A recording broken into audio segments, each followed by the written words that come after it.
One of the American narratives I think we see oftentimes today is the idea of kind of the Christian victim, the persecuted Christian. If you've seen movies like God's Not Dead, there's like another one coming out, and there's this kind of growing theme that Christians in the U.S. are, as they're losing in some ways a majority status, are now becoming kind of a ostracized and persecuted minority.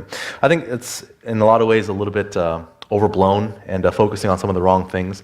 But I wanted to read you a quote that helped me to think about what the church has experienced all throughout its history from the very, very beginning. This is a quote by G.K. Chesterton. It's where the title of our sermon actually comes from, Halo of Hatred. It's not a Beyonce song. It actually comes from G.K. Chesterton in The Everlasting Man, when he talks about the change of society and as the church came seemingly out of nowhere in the Middle East. What happened to create such a violent response by both government, socially, and why does that continue all throughout history in some form or another? In persecutions and inquisitions, in burning at the stakes, in martyrdom still happening in the 20th century. And this is what G.K. Chesterton says. It's a bit of a longer quote because he's a bit flowery as a writer, but I think it's a wonderful depiction of the early church and what we experienced. Here's what he says. With a strange rapidity, meaning quickly, like the changes of a dream, the proportion of things seemed to change in their presence, meaning the Roman Empire. Before most men knew what had happened, these few men were palpably present. They were important enough to be ignored. People became suddenly silent about them and walked stiffly past them, talking about Christians. We see a new scene in which the world has drawn its skirts away from these men and women, and they stand in the center of a great space like lepers. The scene changes again, and the great space where they stand is overhung on every side with a cloud of witnesses, interminable traces or terraces full of faces looking down towards them intently. For strange things are happening to them. New tortures have been invented for the madmen who have brought good news. That sad and weary society seems almost to find a new energy in establishing its first religious persecution. Nobody yet knows very clearly why that level world has thus lost its balance about the people in its midst. But they stand unnaturally still while the arena and the world seem to revolve around them.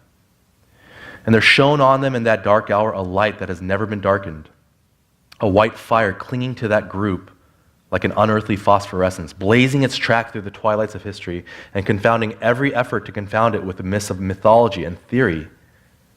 That shaft of lightning, or lightning by which the world itself was struck and isolated and crowned it, by which its own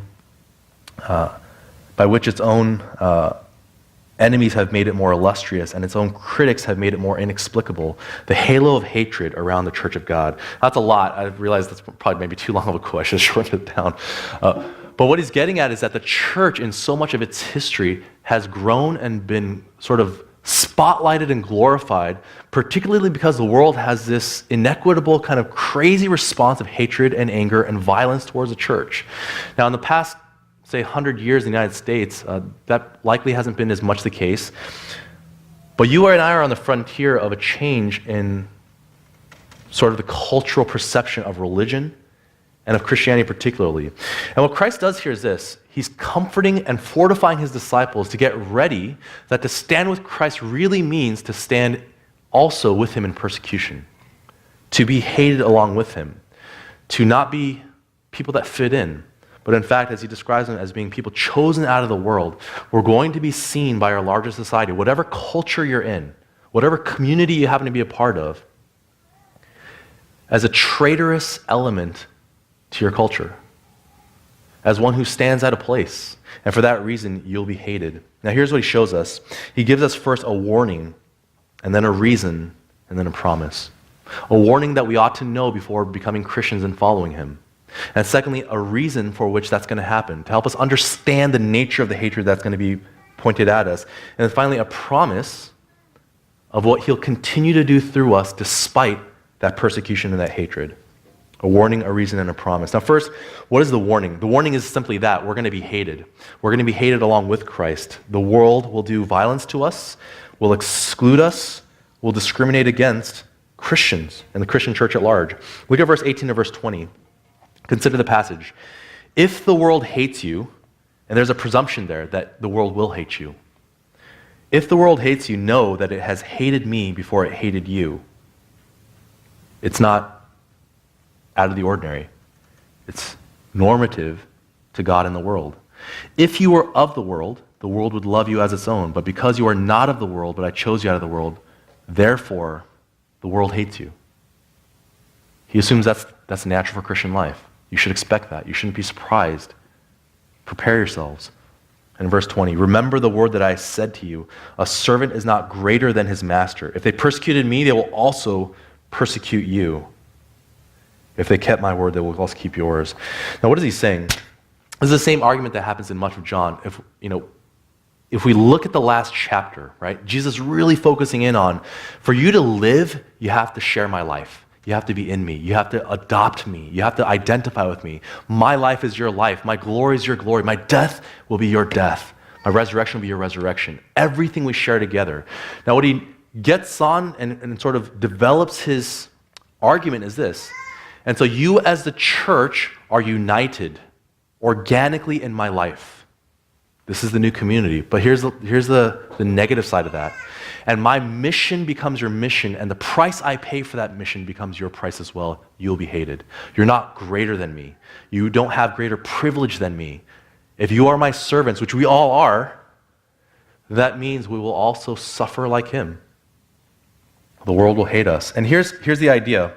I've been using this illustration for a few weeks that, to be in Christ is in some ways to so identify with him that we, in a way, wear his jersey. We adopt him as our representative. He is our player. He is our team. We are on Team Christ, right? More than our national, ethnic, cultural, any kind of other affiliation. Christ is our man. So here's the idea. If you are a fan of a team in a town which loves that team, its glory and lifting up and praise and celebration and honor, you're high five for wearing a Bills jersey inside Buffalo, right? It's like you're a true son of Buffalo. There's nothing negative about it. If you wear a Bills jersey, you might get free coffee. I'm not sure if that actually works like that, but you get benefits in the town or the people that celebrate that, right? But if you wear a Bills jersey to a city that are rivals, and this shows I'm not really a Bills guy because I don't know who the rivals of the Bills are, but when you're in a rival town, right? Like the Giants and who's their rival? I don't know. Giants and Dallas. Dallas? Giants. Oh, aren't they New York Giants? Shoot, okay. So in this illustration, imagine you have a team, and then imagine you're in the rival city during a time of heated conflict. Yeah? Okay, you're following this so far? You know you're going to get hate. You just expect it. They're not for that team. They're for their team. You're a rival. You're an opponent. You stand as one who is against their interest. And I remember, for myself, I went to the World Baseball Classics, I think right around the time I was newly married. And during that time, Korea was just killing it. Korea was playing against some other countries. It was all happening in LA, where I think in Anaheim Stadium.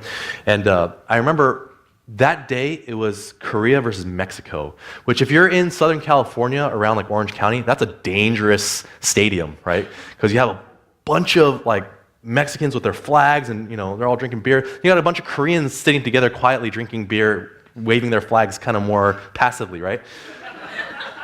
But it's extremely tense and volatile because there's a sense in which I'm for that team and you guys are not.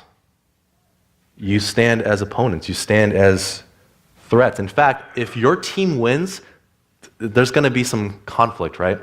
And it was a little scary. You'd see beer cups being thrown down. You're just like, oh man, this feels a little tense. And here's why: because there's fundamental conflict between the ones that they're identifying with. And here's what Jesus is saying: the world identifies with this basic foundational opposition to God, and for Christians who are taken out of the world by Christ's election, he has chosen you out of the world. Not only are you on another team, what he's saying is you used to belong to that team and now you're a traitor.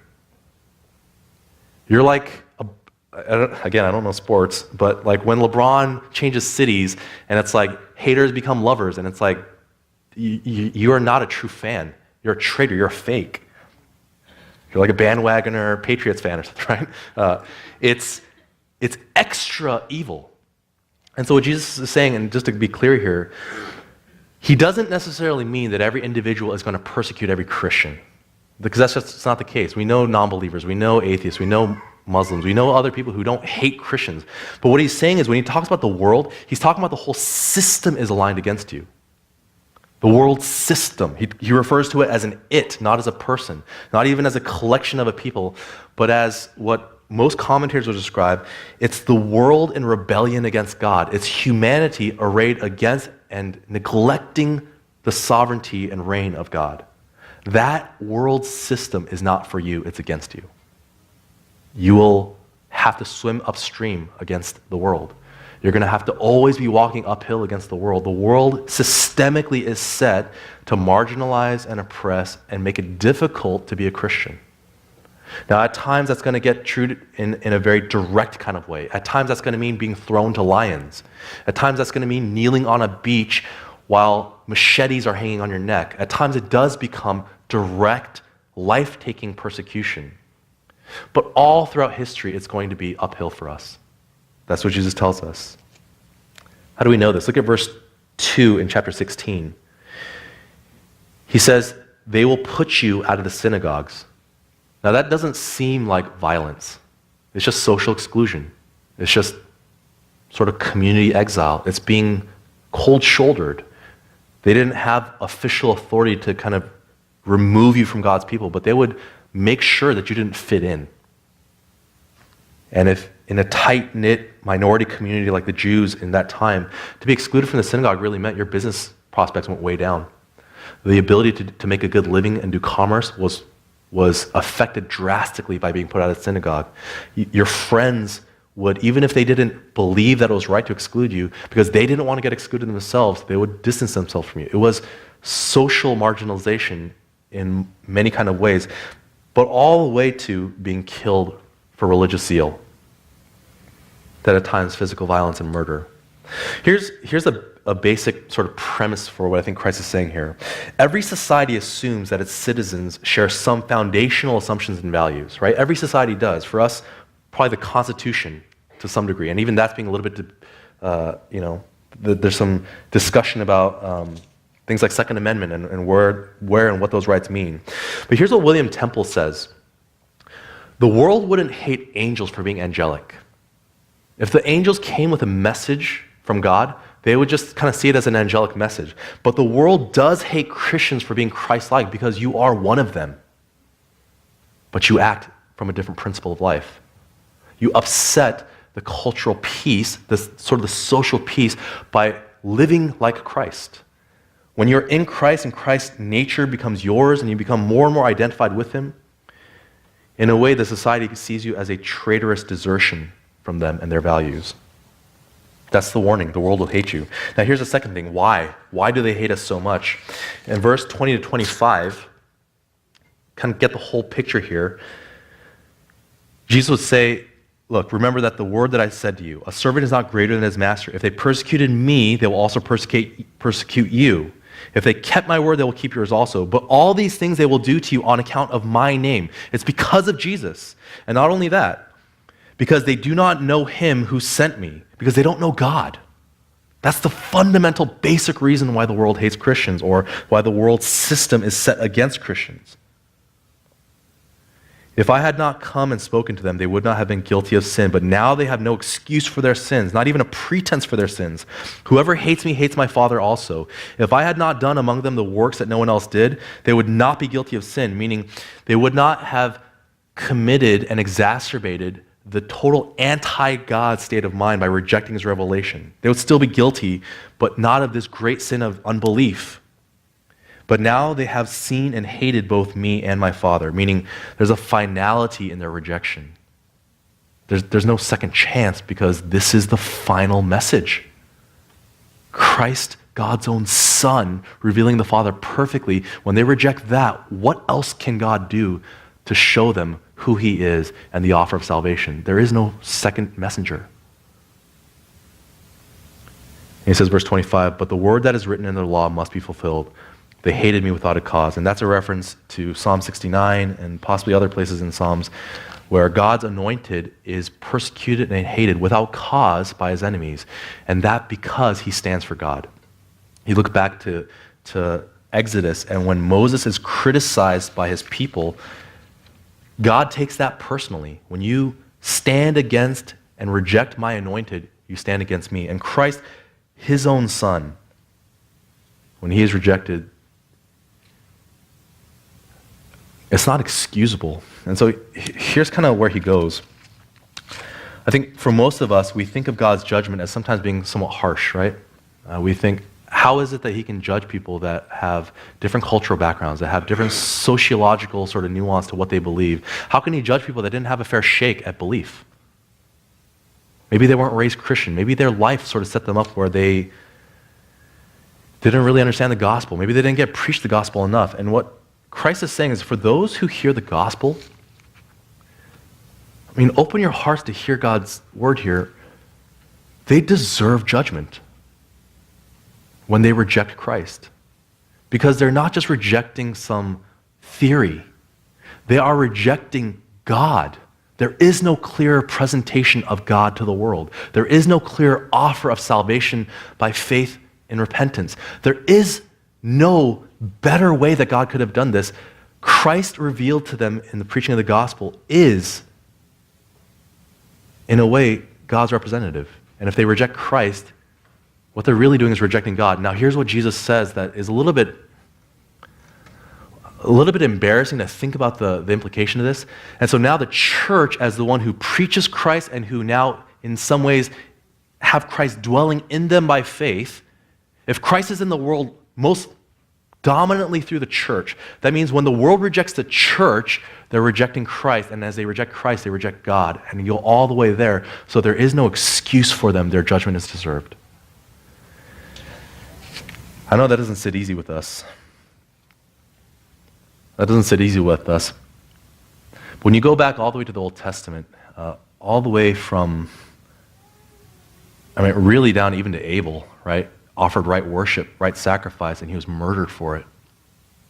You go all the way throughout history to where God's anointed people, God, the ones who are closest to God, are always at odds with even their own community that are godless, that are worship dead. David was hated without cause. In Psalm 69, he writes, "More in number than the hairs of my head are those who hate me without a cause. Mighty are those who would destroy me, those who attack me with lies." This as God's right king. Because they reject God as they reject his anointed one. And Christ is the better David. And if you think about the illustration here, the metaphor, if Christ is the true vine, this is God's life-giving plant to the world. The world has always hated the vine, Israel. And now what he's saying is, and the world now will hate me. And you, my branches, they'll hate you too. This is nothing new. This, in fact, has been in God's design. Everyone after meeting Christ, why does the world hate Christ? Christ makes that really clear because he basically exposes the sin of the world. Why is the world rejecting of Christ? Why does the world hate Christians? This is a criticism we hear often, right? Because of your self-righteousness, because your arrogance and your pride, because you think you know the answers, because you basically, although they may not say it this way, you expose the deeds of the world as fallen and sinful. Do you know what Jesus does? Everyone after having met Christ walked away feeling less righteous. Didn't they? He would meet with sinful men and women, and he would continue to preach the law more strictly than even the Pharisees. You're not just a prostitute in your actions. Lust in the heart is who you are. And no one shall see the kingdom that way. But not only that, but he also indicted and criticized the Pharisees. Pharisees, the reason why they hated Jesus is because he dismantled their system of self-built righteousness. When he says you're like whitewashed tombs, you're like cups that are clean on the outside, but inside's full of crap and dirt and just pathogen, that's what you are. The outside looks great. God doesn't want you because the inside's rotten. Nobody spent time with Christ feeling more justified by their life. And here's the thing, if the church is truly preaching the gospel, we're going to have the same effect. Religious, legalistic, buttoned-up Sunday Christians who basically live their life to just simply get better and do more and more and more and be more and more purified in their own eyes will walk away from the gospel thinking, I don't like how I feel after that one, after that sermon, after that discussion. It's such a downer. It's such a bummer. And at the same time, those people who live in sort of outright rejection and sort of lawlessness will come away feeling more condemned. Basically, if there is no gospel attached to the preaching of the conviction of sin and fallenness, then of course the world hates, right? If there's no repentance. Here's what Don Carson says. The hatred of the world is not sociological, it's theological. It's not just xenophobia. They don't just hate religious people because they're different and that's a different way to view life. At the heart of it, Christ points out, it's a theological hatred. They hate God, so they hate the church. That's at the heart of it. They don't just hate Christians because they're averse to religion generally, or because they're fearful of new values and new assumptions or beliefs that are going to modify their culture. The spiritual reason is they don't know the Father, and they're still at war. And they sense the presence of God come near in Christ and in the church. Christ is God's final word of love. There's no other. Rejection of Christ really means it's the world's final rejection of God. This is why the preaching of the gospel has such a momentous effect, even when it's rejected. When you preach the gospel to somebody or make that more evident to the world, there's essentially something great for God's glory occurs, whether through conversion and salvation or through rejection. In salvation, God's mercy becomes highlighted and glorified, but in rejection, God's justice in judging them becomes more and more clear. If you want to know how is hell fair, try to evangelize, and it'll become more and more clear. Not in a self-justifying, self-promoting kind of way, but you begin to see, God, I can see that they don't want you. And what can you give them but their choice? When Jesus preaches to the people and tells them that Tyre, Sidon, Sodom, the queen of Sheba, Nineveh, that all these cities and peoples and persons are in a better state than the Jews who heard the gospel. What he's really getting at is, once you hear the gospel, you're now, the door is open for the greatest possible sin, which is unbelief. When he talks about, you would not have sinned if I didn't come to you, if I didn't show you these signs, what he's saying is, now it's possible, because you've heard the gospel, to commit the greatest possible sin, which is to reject God's anointed and not believe in God and persist in rebellion, even when the offer of salvation is open to you. It's a dangerous thing to hear the gospel. Can I make this a real sort of simple, maybe direct application here? If you're sitting here and you're sort of thinking about Christianity, thinking about discipleship or not, thinking about whether you want to give your life to Christ or not, and you're just sort of weighing the idea, I want you to know that in any time that you're under preaching of the gospel or even just reading the Word of God, if a person's telling you the truth of what God is doing to the world, you stand at great risk.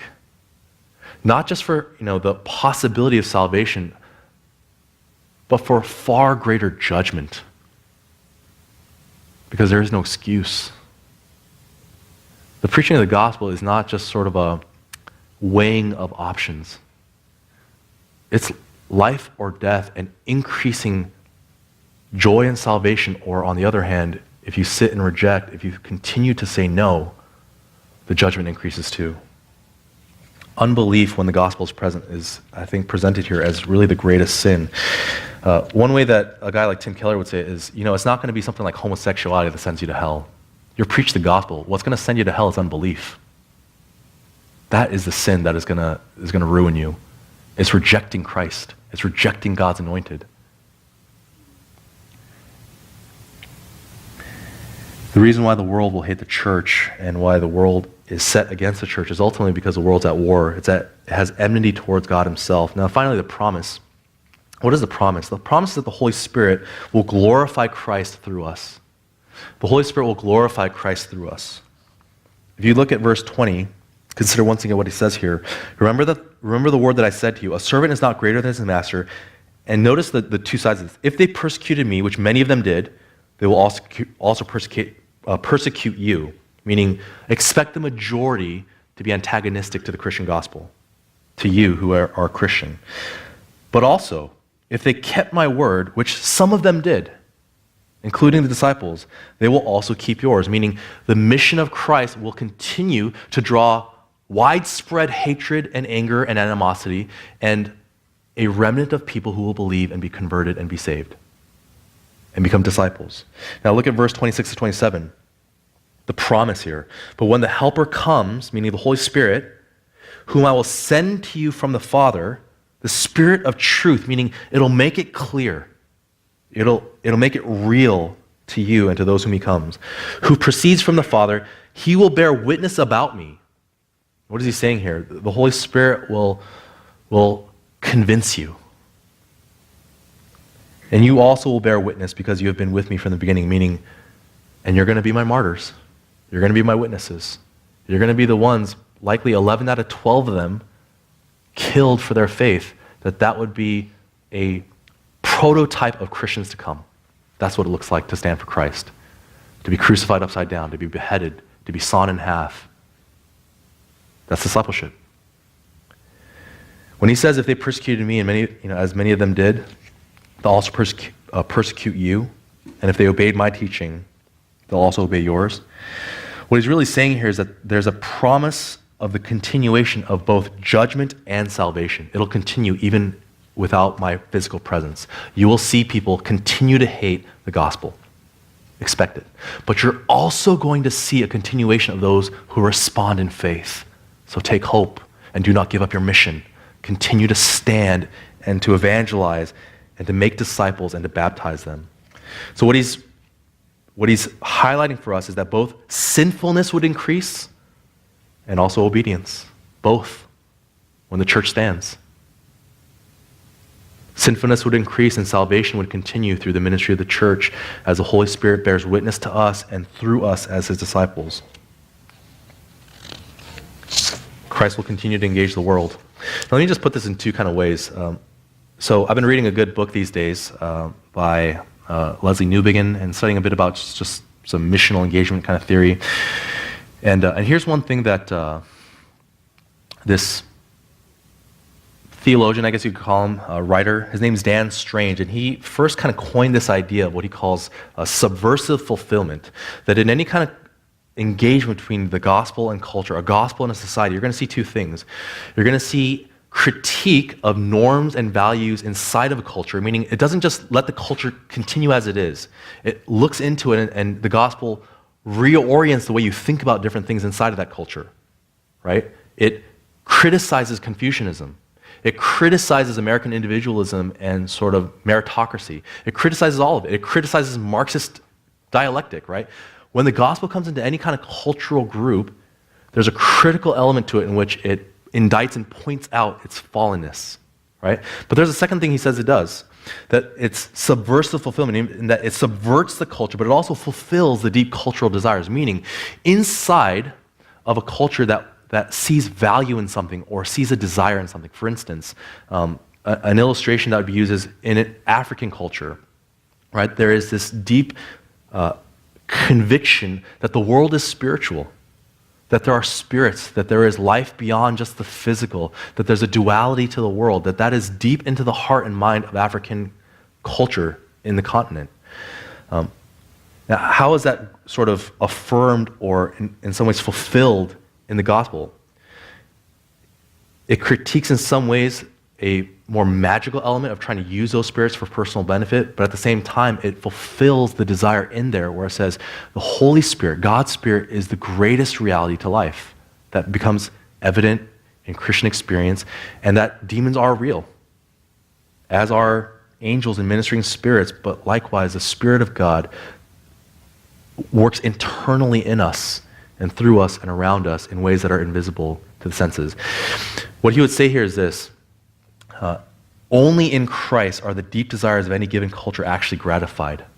But the gospel, as it's preached, also at the same time critiques and subverts those cultural values and those cultural elements. So here's what I'm getting at. If we truly stand in Christ and with Christ, what are we going to see? What Leslie Newbegin would say here is you have to see two simultaneous things. You have to see both conflict and conversion. And I mentioned this before in talking about missions. You have to see conflict and antagonism with the surrounding culture. You have to. Otherwise, you don't have the gospel. You're just assimilated to the culture and repeating cultural ideas and narratives. But at the same time, if you're not seeing conversion, if people are not coming to faith, if people are not getting baptized and giving their lives to Christ, then at the same time what you're seeing is you're overly hostile to the culture as an outsider. You're not bringing the gospel. That true preaching of the gospel both subverts the culture and fulfills their deepest desires, and what you see is conflict from those who reject, and at the same time conversion from those who see the light. Let me give you a few applications to kind of make this real for us. The first thing I'll show is this. In verse 1, when Jesus says, I've said all these things to you to keep you from falling away, the first application is this. The greatest threat the world poses to you is not death or violence. The greatest threat the world poses to you is assimilation. It's capitulation. It's compromise. It's apostasy. If you die standing for Christ, we'll rejoice in sorrow, right? But you'll have made it. And you will have glorified Christ who has loved you and who has died for you.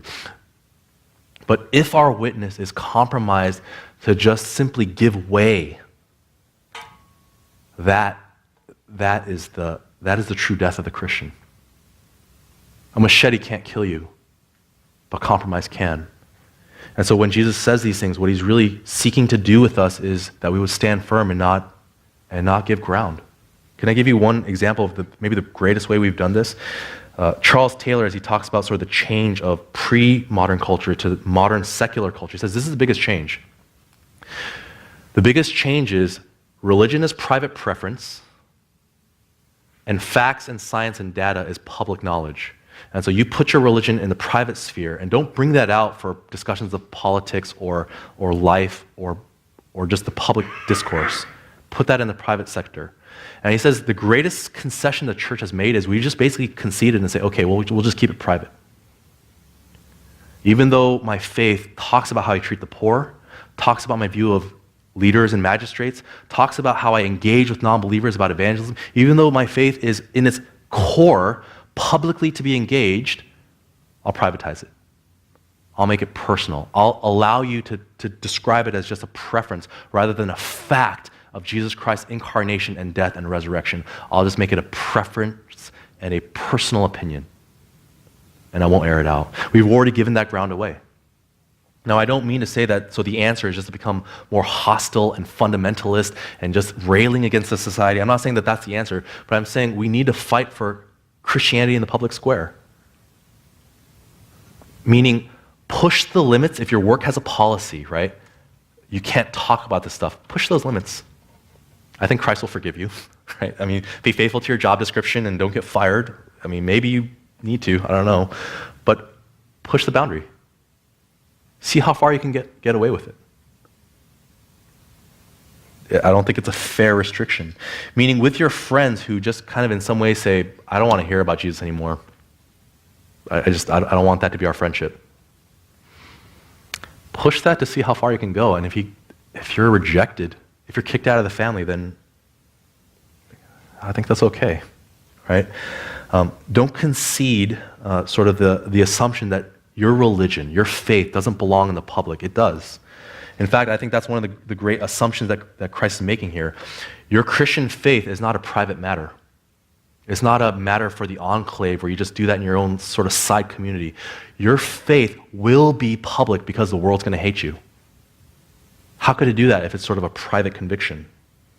It assumes that religious faith is going to be made public, meaning it requires Christ-like public practice, public association with the church. You know, one of the simplest ways simply to begin this train of standing with Christ, even if you're persecuted, even if you're hated, the simplest kind of thing is just let people know you're a Christian.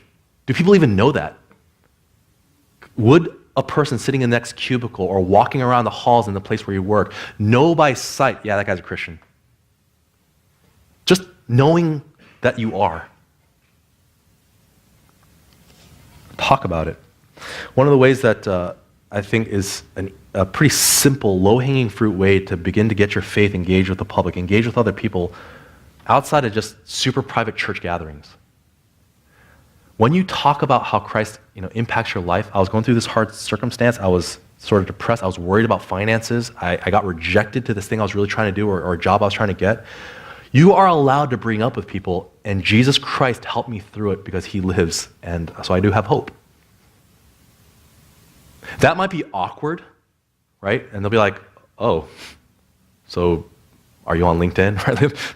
They might shift it up, right? But you're allowed to simply say, and Christ is alive, and he has helped me through this.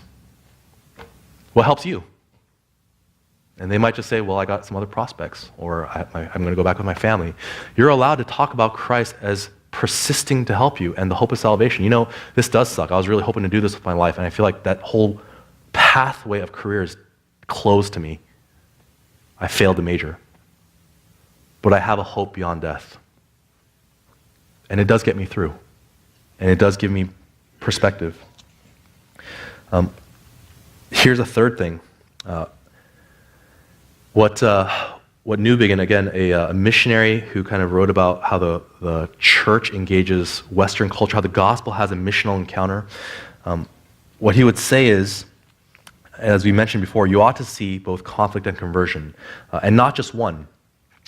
If you only see antagonism but no conversion, meaning if you only see people hate you but no one ever come to faith, that's a sign that you're overly hostile and that really you're just coming at the world in a purely indicting format, meaning you're just criticizing. But in the sort of the flip side, if you never see antagonism, if you never actually feel conflict or pushback or loss of position or disconnection from friends or a lowering of social status, if that never happens to you, what he would say is you're overly assimilated. There is nothing distinct about your gospel because it doesn't create any kind of conflict with the world you're in. It's too PC in a way. It's too acceptable. That how you know that there's a true sort of missionary encounter with the West is this. You're going to see both antagonism and conversion, meaning you feel the pressure of being a Christian. Let me just ask you to examine that in your life. What does it cost you to be a Christian publicly, socially? What is the price? Have you felt it? Have you experienced it? Do you feel kind of a cold shoulder in a certain group? Have you literally been ridiculed? Has that ever happened? And I would suggest to you, if that's never happened, it's not because you simply lucked out. It's because there's a good chance you're overly assimilated and you're hedging your bets. You're reducing risk. You're not standing for Christ enough. And here's a tip that Newbigin would make. So how do we escape kind of what he would call cultural captivity? If you're overly assimilated, here's a problem. We don't know where we are. In what ways am I overly compromised? I don't know. I don't know if I'm overly individualistic and Americanized. I don't know if I'm overly collectivistic and Asian and Confucianistic. I don't know where I'm too cultural, right? I don't know where that is. And I read the Bible. I worship in my church. I have friends. How do we kind of get out of the cultural captivity? And here's one tip he makes that I think is very relevant for us. What he says is we need to be more connected to the global church so that other cultural Christians, regenerate Christians, can ID and criticize and provide relief and contrast to our own cultural brand of Christianity. So for example, we have this phrase that I think is a little bit, it's a little bit wrong, but FOB, right? I'm married to a FOB, fresh off the boat. There's shows about this, right? They're new to the area and they're not assimilated yet and they're bringing in a really foreign culture. They're fresh, right? Fresh off the boat, they're not like us yet. We absolutely need those kinds of people to contrast Christian life. And so here's an example. If you're approaching certain things that you think are normative to the Bible, normative to Christian life, right? Here's an example for us. A lot of second-gen people believe we ought to honor our father and mother. But the way they sort of interpret that is, I need to make sure that they're comfortable and even luxurious in their old age. So I got to make the money. And if you're a single only child, sorry for you, because that used to work when you had 8 or 9 kids, but now if you're an only child, it's like, man, I don't know if I can get ready for 2 retirements. I'm trying to save up something, right? I'm trying to get a house. And so there's all this baggage sort of superimposed with honor your father and mother, right? Which is true, which is biblical. You don't want your mother going cold. You don't want a widow depending on church's generosity when she has living children. We ought to take care of them in their old age. That's a basic biblical value. But it's superimposed with, I got to marry who they want me to marry. I have no choice. I got to honor them. And we don't have the tools to kind of critique. Is that just a Confucianistic filial piety thing, though? Or is it really biblical? Is that what God has meant? Or we see it in another way. I hate medicine, but I'm going to be a doctor, I guess, because my parents have dreamed and sacrificed, and I got to take care of their retirement. And I'm going to be a nobody in my community if I'm something less. And so I got to get into that field, when maybe on the inside, God has made you to be an artist or a musician.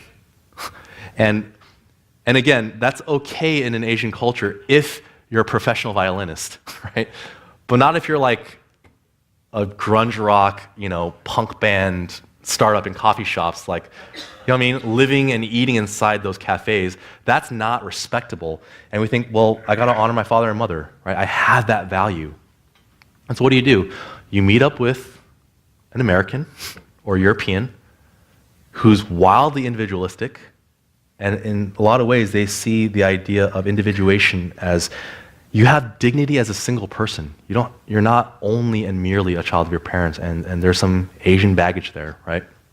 You get to see that in some contrast and relief, and you reassess, what does the gospel really say about that? And what am I carrying in as part of where I grew up? And what my parents instilled in me, and what my society told me. And for that reason, what Leslie Newbigin would say is, that's why the church needs to be in communication with the global church. And here's what Tim Keller in his lecture at the Princeton Seminary, he made a really good point.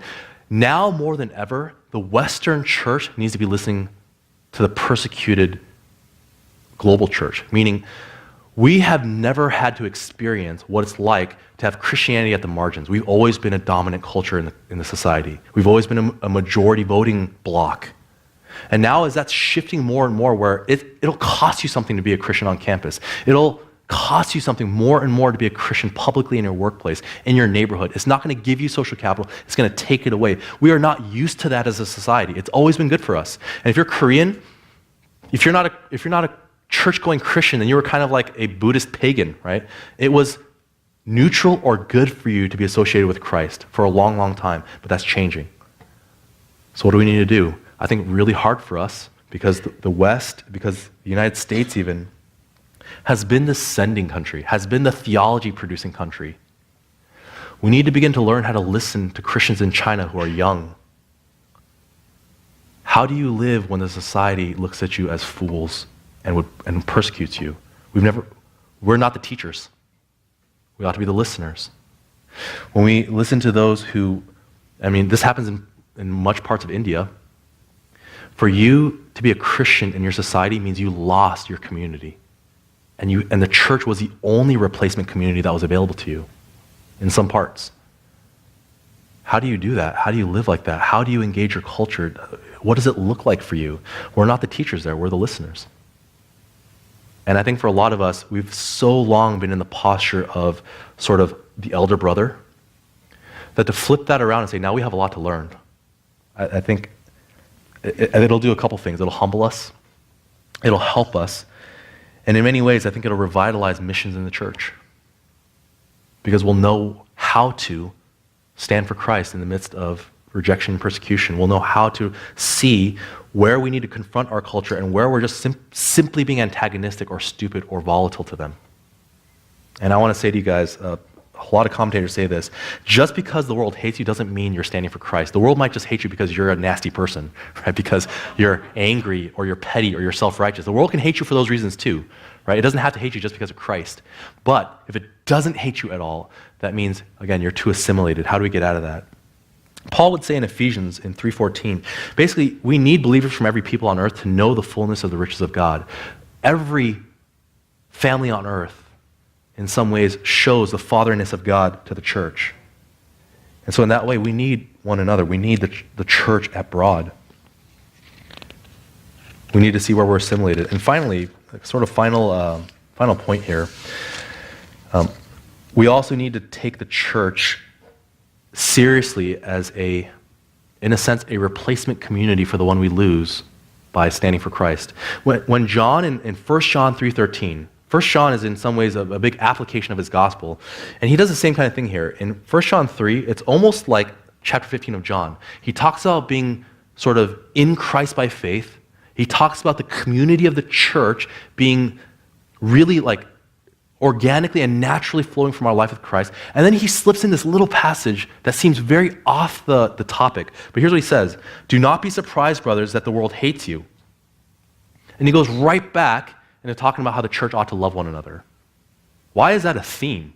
And why is it a theme in John 15? It's because what Christ is doing is this: not only will you be hated by the world, but you'll have a brand new Christ indwelling community to give you back something better than what you lose. And so the picture painted, at least in John, is this: the comfort that we need to be able to go out into the world and be rejected means we need a community in which we're accepted. And that's the church. And that's really hard because we're moralistic and oftentimes legalistic at our heart, right? We see sin, it's like, you're not accepted. We see struggling in faith, and we say, you are not accepted. We see different skin color or different ways of approaching God, and we think, you're not accepted. We have so many reasons why we sort of push people to the margins of our church. And what Jesus Christ is saying here is, the world will reject you, and in the midst of this whole singular teaching, but the church, as it bears my presence, will accept you as I have accepted you, simply by faith. If you wonder, how can we stand for Christ in the world? How can we continue to preach the gospel? How can the mission continue on to see the world hate the gospel and at the same time people come to conversion? It comes right down at the heart of it to the unity of the church, providing us socially, communally, relationally, what the world threatens to take away if we preach Christ. Think about it in all its ways. I'll take your job away if you keep standing for this.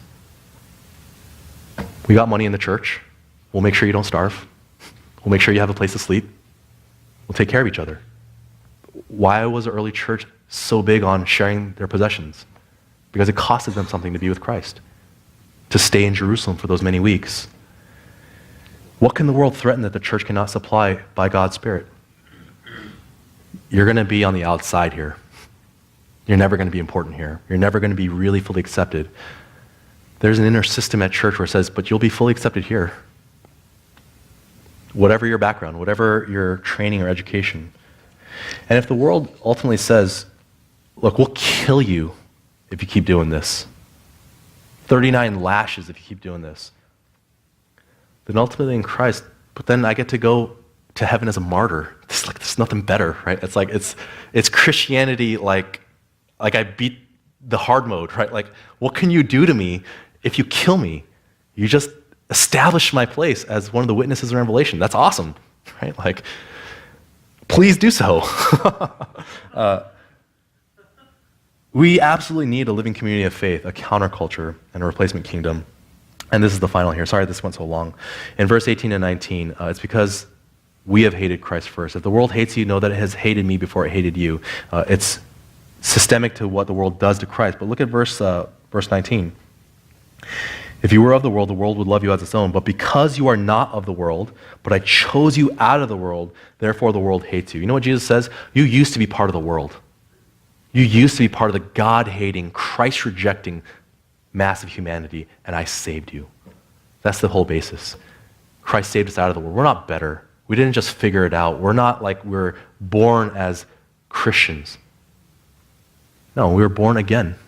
He saved us out of the world. And in that way, we look to Christ, who died for us and who received hatred from us. If you think, why should I stand for Christ? When you look down into the heart of it, because you hated Christ in the same way the world hates you for Christ. But he loved you beyond that. He stood for you yet. By nature, children of wrath, and yet in Christ, by grace, children of God.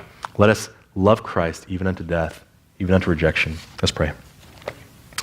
Lord God, we thank you, Father, for Christ, who was hated, persecuted, and rejected, not just by those in the world, but, Lord, in some basic sense, by us. He didn't fit in. But, Lord, you opened our eyes. Christ chose us out of the world. And, Father, now we have an eternal hope. Lord, help us to see where we are being too accommodating to our culture, and, God, rather to stand like Christ, to become more like Christ. And, Father, let us not cower, whatever the world may threaten. And Lord God, as a society changes around us, may Christ become more and more evident, that the church might be contrasted to the society around us. God, glorify Christ through us. Holy Spirit, testify Christ to our hearts and use us to testify of him to the world. We ask this in Jesus' name. Amen.